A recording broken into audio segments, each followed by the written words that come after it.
Bonjour à tous.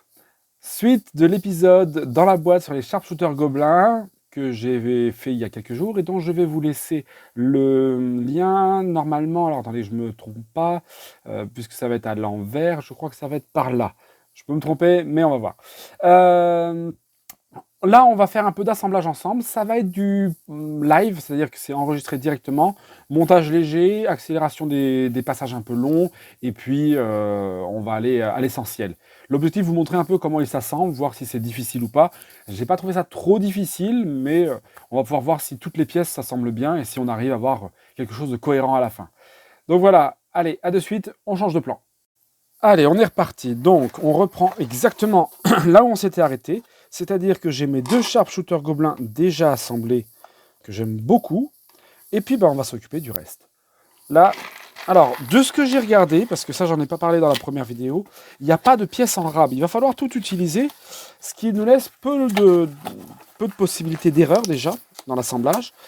Et qu'il faut bien tout étudier. Les boucliers sont faits pour être accrochés ou posés au sol. Donc je ne sais pas si je vais les mettre dans cette vidéo ou pas, sachant que je ne ferai pas les socles aujourd'hui, puisque je ne sais pas encore sur quel format je les mets. Est-ce que je les mets sur des 20-20 carrés ou sur des 40-40 carrés en les mettant par 3 ou 4? Je ne sais pas encore trop comment je vais m'organiser. J'attends de voir une fois assemblé, justement. Voilà, on se lance. Allez, c'est parti. Donc, on reprend là où j'en étais. On va attaquer les corps suivants. Donc là, on a quand même deux types de corps auxquels, enfin, deux ou trois types de corps dont il faut se méfier. Ces types de corps comme celui-ci, là, alors voilà, qu'il fasse le point. Vous voyez, le pied arrière est manquant, donc ça, il faudra le remettre. Ce type de corps-là, vous voyez, on a déjà les bras sont déjà commencés. Donc on n'a que des avant-bras. Donc il faut trouver les pièces avant-bras et les réserver pour ces corps-là. Voilà. Et puis on a enfin ce corps comme celui que j'ai déjà assemblé, qui est, où est-ce qu'il est? Le tout accroupi. Je l'ai sous les yeux, je suppose, et je le vois pas. Voilà, là. Qui lui n'a ici qu'une main à mettre sur la main droite. Donc déjà, vous voyez là, il y a à faire super gaffe pour pas merder. Bien. Oh, puis il y a cela aussi avec une main qui est la main sur le bras gauche. Donc, alors, on va trier un peu tout ça. On va défaire les têtes.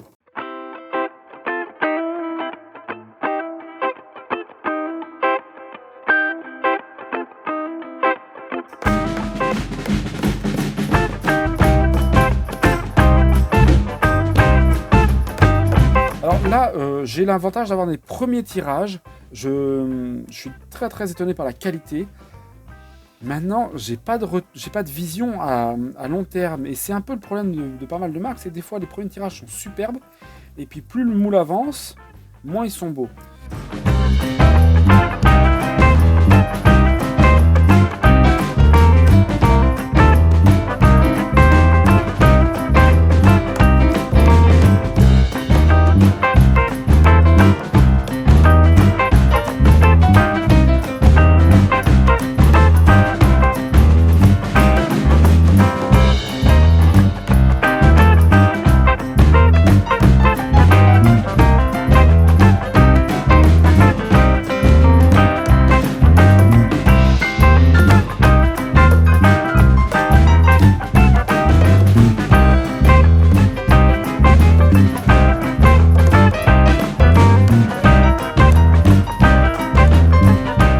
Et voilà, nous avons nos hobgoblins au moins en prévision. Donc j'ai réparti à peu près comme ça me semblait aller. Il n'est pas impossible que je change d'avis au milieu de l'assemblage, mais voilà ce que je vais assembler. Donc nous allons avoir nos 8 autres modèles que nous allons assembler ensemble. C'est parti. Alors on va commencer par celui qui est devant moi. Il est pas mal. Alors, donc il a déjà décoché sa flèche, ça c'est assez pratique. Hop, on va lui mettre les premiers points de colle. Donc tout se fait à la super glue. Et ça s'ouvre pas au bon niveau, c'est génial. J'ai d'autres tubes, hein. Là c'est... Alors j'ai arrêté d'acheter les gros tubes de super glue maintenant, moi je prends que les tout petits. Parce que les fois où le bouchon se colle et je peux plus atteindre la super glue qui est dedans, m'ont vacciné d'acheter des gros tubes. Je gaspillais tellement que ça me coûtait beaucoup plus cher que d'acheter des tout petits. Maintenant, en achetant, vous voyez, ce genre de tout petits tubes, hein, donc c'est des 3 fois 1 gramme, ça se vend par 3, j'ai plus de risque de perte. Et c'est franchement un confort que j'aime beaucoup. Allez.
Allez, je vous fais un petit tour d'horizon un peu de ce que j'ai assemblé. Il me reste lui, mais qui m'en fait un peu baver. Mais bon, ça ne sera pas trop.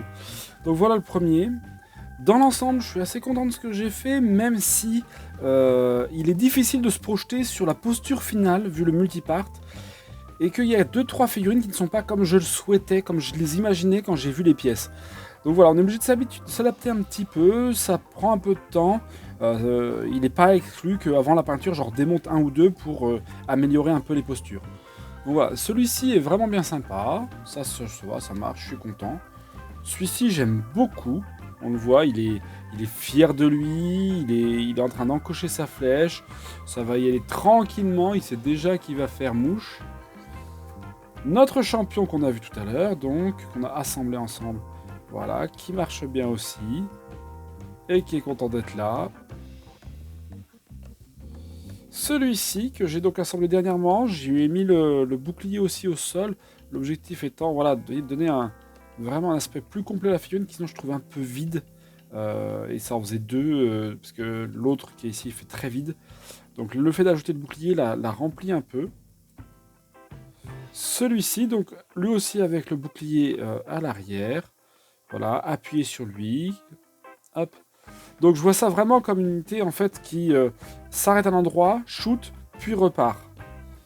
Celui-ci qui est en train de regarder son arc et sa flèche, qui se demande un peu s'il s'y prend bien. Qui est en train de vérifier comment il encoche tout ça. Voilà, je trouve qu'au milieu de l'unité, il devrait pas mal... Et puis comme il a le chapeau originel, je voulais pas le mettre trop en avant pour pas capter l'attention, pour laisser le champion être le centre. Et puis, alors c'est celui-là qui me laisse le plus perplexe dans la posture, mais pourquoi pas? Il doit pouvoir... Oh là, vous voyez rien. Oh, mais j'espère que vous avez vu les autres. Voilà, il doit pouvoir le faire. Donc, je vous remontrerai de toute façon tout ça. Je vais les prendre en photo et je vous les mets juste après.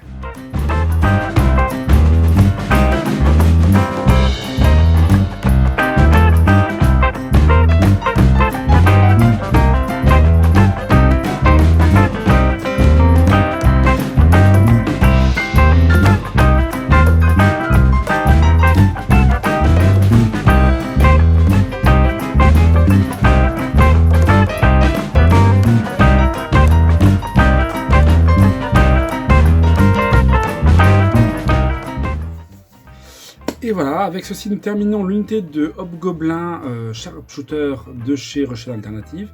Le montage a été pas si évident que ça au final, puisque c'est vraiment un multipart et qu'il n'est pas toujours très simple de deviner ce que vont donner les assemblages. On se dit, bah là je vais lui mettre le bras comme ça, puis la main comme ça et la tête, et en fait on se rend compte que ça passe pas. Donc il y aura sûrement moi à redécoller 2-3 pièces pour que ce soit mieux. Mais sinon, grosso modo, entre un assemblage un peu simple ou quelque chose d'un peu plus poussé, je dirais que 2 heures vous pouvez assembler l'unité complètement. Donc dégrappage et barbage, assemblage, comptez 2 heures. Si vous voulez après quelque chose de plus étudié, bien recherché, en ayant déjà en tête un peu le soufflage et autres, là vous allez forcément rajouter au minimum 1 heure. Voilà. Je vous invite donc bien à retourner voir la vidéo de l'Open the Box si vous ne l'avez pas vue. Et puis moi je vais vous retrouver dans une prochaine vidéo, j'espère assez rapidement, mais je ne sais pas encore comment ça va s'organiser, pour le début de la peinture. On va faire 2-3 tests ensemble. J'ai déjà quelques idées de ce que je veux faire, mais on en reparlera sur la vidéo. Donc je vais vous souhaiter une très bonne journée à tous, et puis je vous dis à plus les figurineux.